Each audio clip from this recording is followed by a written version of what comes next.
बिस्मिल्लाहिर्रहमानिर्रहीम अस्सलाम वालेकुम dear students, how are you? I hope you'd be fine. आज हम करने वाले हैं रेशोज चैप्टर नंबर 5 से रिलेटेड पेज 115 के ऊपर लेसन नंबर 3 का क्वेश्चन नंबर 5। इसमें हमारे पास एक वर्ड प्रॉब्लम है। वर्ड प्रॉब्लम के अंदर स्टूडेंट्स कुछ आपको यहाँ पर इंपॉर्टेंट बातें बताऊंगी जिससे आपके लिए ये वर्ड प्रॉब्लम्स करना इंशाल्लाह बहुत ईजी हो जाएगा। ठीक है, वीडियो एंड तक देखना है, स्किप मत करना, और अच्छी लगे तो प्लीज़ अपने फ्रेंड्स के साथ ज़रूर शेयर करना। यहाँ पर हमसे कह रहे हैं the ratio of the number of giraffe to the number of zebras in a safari is 4:7। आपको यहाँ पर दो एनिमल्स का रेशो बता दिया 4:7, यानी कि जिराफ हमारे पास फॉर एग्जाम्पल 4 हैं और जेब्राज हमारे पास 7 हैं। ठीक है, ये आपने यहाँ पर समझना है। ठीक है, अब यहाँ पर हमसे कह रहे हैं there are 9 more zebras than giraffe. अब देखो बच्चों, आपको यहाँ पर आपने इक्विवेलेंट रेशोज़ पढ़ा है कि जो हमारे पास एक्चुअल क्वांटिटीज़ होती हैं उसको हम सिंप्लीफाई करके रेशोज़ के अंदर लेकर आ जाते हैं। फॉर एग्जांपल अगर हम यहाँ पर बात करें कि हमारे पास यहाँ पर एक्चुअल नंबर ऑफ जिराफ्स हैं फॉर एग्जांपल 40 और हमारे पास एक्चुअल नंबर ऑफ जेब्राज हैं 70, तो एक्चुअल नंबर का ही हम रेशो निकालते हैं और इन्होंने हमें यहाँ पर रेशो बताया है। तो अगर 40:70 का हम रेशो निकालेंगे, दोनों हमारे पास यहाँ पर सिंप्लीफाई हो जाएंगे किससे? 10 से। तो 10 4s are 40, 10 7s are 70, हमारे पास आंसर आ जाएगा 4:7। ठीक है, तो ये जो आपको यहाँ पर इन्होंने रेशो बताया है ये बेसिकली इनके टोटल का रेशो बताया है। और उसके बाद जब हमसे कह रहे हैं there are 9 more zebras than giraffe, इसका मतलब ये हुआ कि इनको रेशो के बीच में जो डिफरेंस है वही इनके एक्चुअल के साथ मैच करेगा। ठीक है, तो अब यहाँ पर आपको एक चीज़ याद रखनी चाहिए बच्चों कि हमारे पास 3 से 4 चीज़ें होती हैं रेशोज़ के अंदर। 2 रेशोज़ के अंदर क्वांटिटीज़ हैं, इनके एक्चुअल अमाउंट, फिर है इनका रेशो। अगर मैं 40 और 70 को प्लस करती हूँ तो मेरे पास आंसर क्या आएगा? 110। और अगर मैं इन दोनों को माइनस करती हूँ 40 को 7 से, तो मेरे पास आंसर क्या आएगा? 30। ठीक है, अब मज़े की बात यह है कि जिन नंबर से मैं 4 और 7 को मल्टीप्लाई करूंगी कि 40 और 70 आ जाएं, उन्हीं नंबर से मैं इनके सम और इनके डिफरेंस को मल्टीप्लाई करूंगी। तो आपको याद रखना है कि इनके एक्चुअल अमाउंट और इनके रेशो के बीच में जो प्रोपोर्शन होता है वो हमेशा सेम होता है। 7 10s are 70, 4 10s are 40, तो 110 को भी हम 10 से डिवाइड करेंगे, हमारे पास आंसर आ जाएगा 11, और 3 को 10 से डिवाइड करेंगे तो आंसर आ जाएगा 3। यानी इन सब के जो एक्चुअल अमाउंट्स हैं और इन सब के जो रेशो हैं उनके बीच में जो प्रोपोर्शन है, जो रिलेशन है, वो सेम नंबर का है। हम सेम नंबर से मल्टीप्लाई करते हैं तो हमें एक्चुअल अमाउंट्स पता चल जाते हैं, सेम नंबर से डिवाइड करते हैं तो हमें इनका रेशो पता चल जाता है। तो आप चेक कर सकते हो 4 + 7 का आंसर 11 आएगा और 4 - 7 का आंसर 3 आएगा। ठीक है, तो अगर हमें इनके एक्चुअल अमाउंट्स तक पहुंचना है तो हमें ये तलाश करना होगा कि हमारे पास जो रेशो गिवन है और जो टोटल अमाउंट गिवन है ये कहाँ पर आपस में मैच कर रहा है। तो इन्होंने हमें बताया कि जो हमारे पास नंबर ऑफ जेब्राज हैं वो जिराफ से 9 ज़्यादा हैं। तो इसका मतलब है कि ये जो मोर और लेस की बात होती है, इसका मतलब है कि हम यहाँ पर अगर जेब्राज में से जिराफ को माइनस करें, ज़ेब्रा माइनस जिराफ करें, तो हमारे पास आंसर आता है 9। लेकिन ये एक्चुअल अमाउंट का बता रहे हैं और हमारे पास यहाँ पर रेशो गिवन है, तो हम क्या करेंगे? हम इस 7 में से भी 4 को माइनस करेंगे और देखेंगे हमारे पास आंसर क्या आता है। हमारे पास आंसर आता है 3। तो इसका मतलब है कि हम ये कह सकते हैं कि 4:7, 4 + 7 इनका जो टोटल है वो क्या है? 11, और इनको माइनस करके 7 - 4 से आंसर आता है 3। तो इन सब के बीच में जो प्रोपोर्शन होगा वो सेम होगा। और इन्होंने हमें क्या बताया कि there are 9 more zebras than giraffe. तो इन्होंने हमें जो क्वांटिटी बताई है ना वो इन्होंने हमें जेब्राज की बताई, ना जिराफ की बताई, और ना इनके टोटल की बताई। इन्होंने बताई कि एक से दूसरे को सब्ट्रैक्ट करते हैं तो आंसर आता है 9। तो यहाँ से हम अपना रिलेशन बिल्ड करेंगे। 3 3s are 9 होता है, तो हम क्या करेंगे? सबको 3 से मल्टीप्लाई कर देंगे, हमारे पास सब का आंसर आ जाएगा। ठीक है, 4 को 3 से मल्टीप्लाई करते हैं, इसका मतलब है कि हमारे पास यहाँ पर टोटल जिराफ 12 है। 7 को 3 से मल्टीप्लाई करते हैं, आंसर आता है 21। इसका मतलब है टोटल हमारे पास यहाँ पर ज़ेब्रास 21 है, और 12 और 21 को प्लस करते हैं तो आंसर आता है हमारे पास यहाँ पर 33, और 11 को 3 से मल्टीप्लाई करते हैं तब भी आंसर 33 आता है। इसी तरह से 21 में से 12 को सब्ट्रैक्ट करते हैं तो आंसर 9 आता है, और 3 को 3 से मल्टीप्लाई करते हैं तब भी आंसर 9 आता है। तो अगर ये वाली चीज़ आपको समझ में आ जाती है तो कोई भी क्वेश्चन आप इजीली सॉल्व कर सकते हो। कभी आपको टोटल बताया जाएगा, कभी आपको सब्ट्रैक्ट करके बताया जाएगा मोर देन लेस देन कह के, कभी आपको एक्चुअल अमाउंट्स किसी भी एक क्वांटिटी की बताई जाएंगी।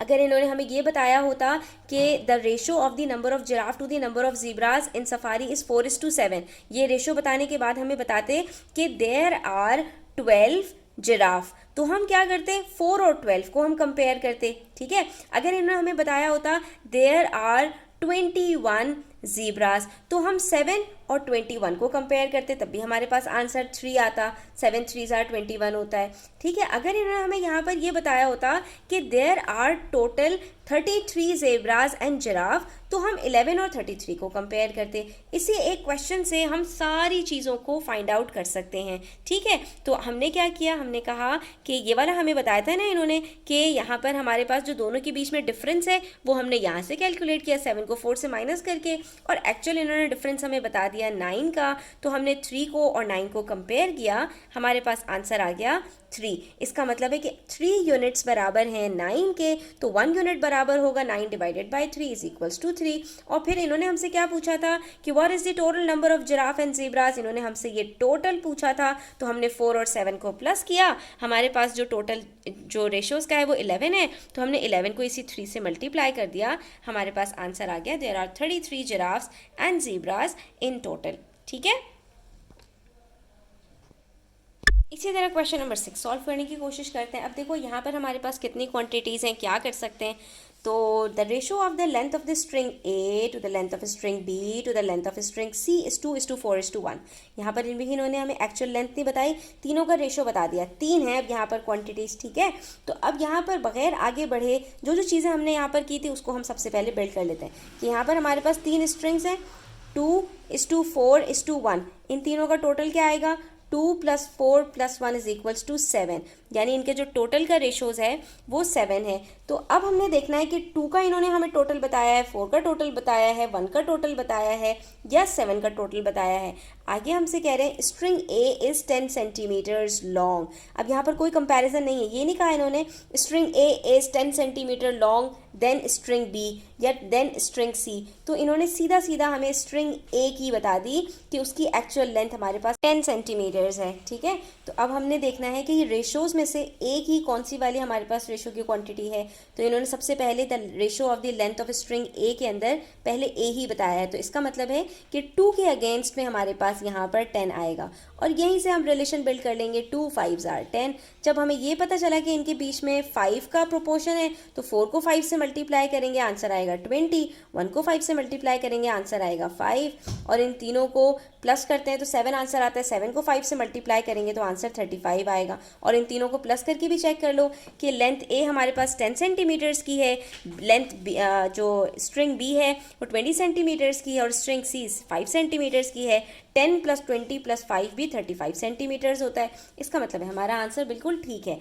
अब क्वेश्चन की तरफ चलते हैं। तो सारा कुछ तो हम पहले ही से सॉल्व कर चुके हैं, अब हमने सिर्फ और सिर्फ स्टेप्स देखने हैं। तो find the total length of the 3 strings, हमने तीनों की लेंथ की टोटल निकालना है, तो हमने पहले ही बता दिया कि हमारे पास आंसर 35 सेंटीमीटर्स आएगा।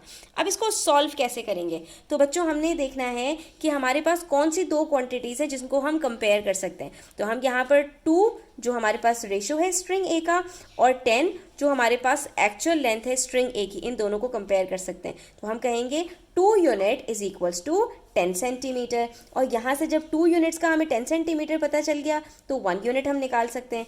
10 डिवाइडेड बाई 2 करके 10 को 2 से डिवाइड करेंगे तो हमारे पास आंसर आ जाएगा 5 सेंटीमीटर, यानी इनमें से हर एक यूनिट की जो एक्चुअल वैल्यू है वो 5 सेंटीमीटर है। और हमें कितने यूनिट्स की एक्चुअल वैल्यू निकालनी है, तो हमें 7 की निकालनी है। हम क्या करेंगे यहाँ पर 1 + 2 + 4 करेंगे, स्ट्रिंग ए बी और सी तीनों के रेशोज़ को प्लस करेंगे तो वो 7 यूनिट्स आएगा, और 7 को हमने मल्टीप्लाई कर देना है 5 से, तो हमारे पास तीनों की एक्चुअल लेंथ आ जाएगी, दैट इज़ 35 सेंटीमीटर्स। ठीक है, तो आपने बस यहाँ पर इस क्वेश्चन को इसी तरह से सॉल्व करना है।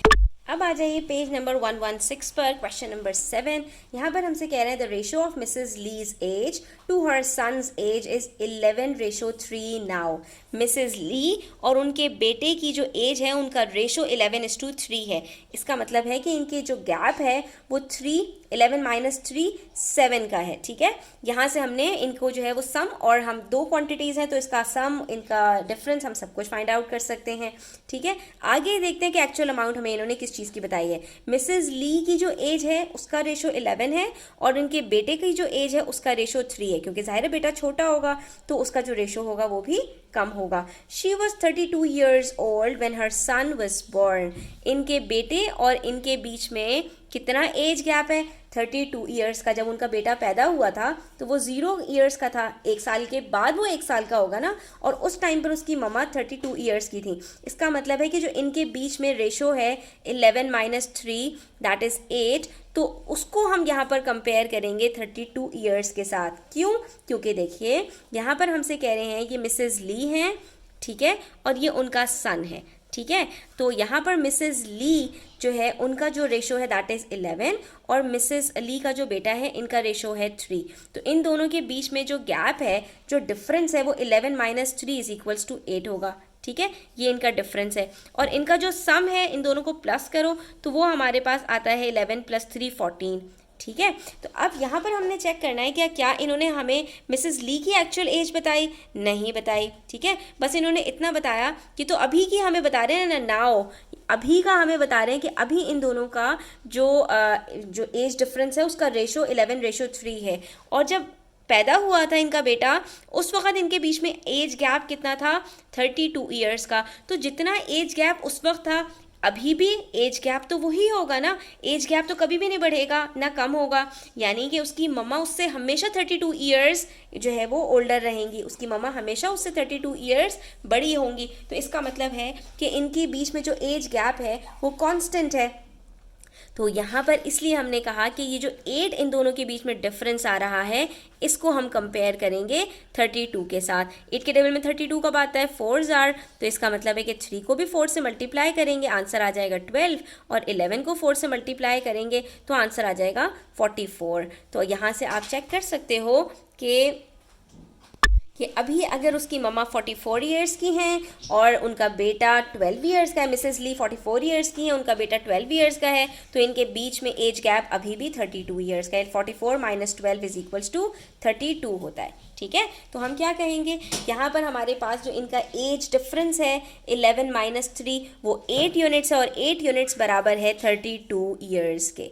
ठीक है, इससे हमें पता चला कि 1 यूनिट बराबर होगा 32 divided by 8 that is 4 years के। इनकी एज के अंदर और इनके जो रेशो है उसके बीच में जो प्रोपोर्शन है दैट इज़ 4 ईयर्स। और हमें क्या मालूम करना है, when how old is Mrs Lee's son now, इनका बेटा इस वक्त कितने साल का है। इनके बेटे का जो हमें यहाँ पर रेशो बताया है दैट इज़ 3, तो हमें 3 यूनिट्स की एज फाइंड आउट करनी है। हम सीधा 3 को मल्टीप्लाई करेंगे 4 से और हमारे पास आंसर आ जाएगा 12 ईयर्स। सब सिर्फ आपने यहाँ पर ये समझना है कि इन्होंने हमें जो रेशो बताया है 11:3 का, इसके बीच में जो एज गैप है वो कांस्टेंट रहेगा, कभी भी चेंज नहीं होगा। उसकी वजह क्या है, क्योंकि दो लोगों के बीच में जो एज डिफरेंस होता है वो हमेशा सेम रहता है। मैं अपनी मम्मा से अगर 20 ईयर्स छोटी हूँ तो जब मैं पैदा हुई थी तब भी 20 ईयर्स छोटी थी, और जब तक हम जिंदा हैं हमेशा हमारे बीच में 20 ईयर्स का ही गैप रहेगा। ठीक है, ये एक कॉमन सेंस की बात है। तो यहाँ से हम पता चल गया कि हमने यहाँ पर 11 माइनस 3 करना है, 8 जो आंसर आएगा उसको 32 के साथ कंपेयर करना है। तो सबसे ज़्यादा इंपॉर्टेंट क्या है, ये आइडेंटिफाई करना कि आपको कौन सी दो क्वांटिटीज़ को कंपेयर करना है।